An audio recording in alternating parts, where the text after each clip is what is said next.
Cet avion a été pensé dans les années 50, conçu dans les années 60, construit dans les années 70 et a volé jusqu'à la fin du siècle dernier. C'était une incroyable technologie.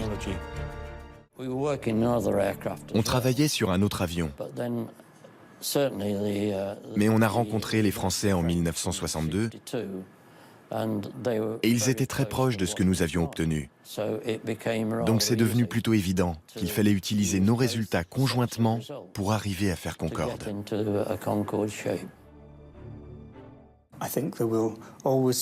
Je pense qu'il y aura toujours une compétition entre Français et Anglais à propos de qui a mené le projet et qui a développé certaines technologies et capacités. Mais il y a eu le même nombre de Concorde construits en France et en Grande-Bretagne.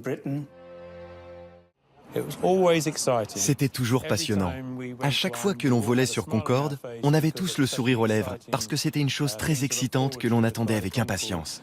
De Londres à New York, ou encore mieux, de Londres à la Barbade. On pouvait faire cela en 3h45.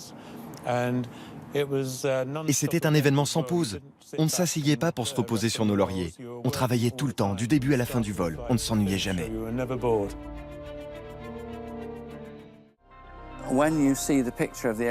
Quand vous voyez des photos de Concorde de l'époque, toutes les voitures qui sont à côté semblent vraiment vieilles. L'avion paraît futuriste. Et quand vous le regardez aujourd'hui, vous ne pouvez pas penser qu'il a été conçu dans les années 60.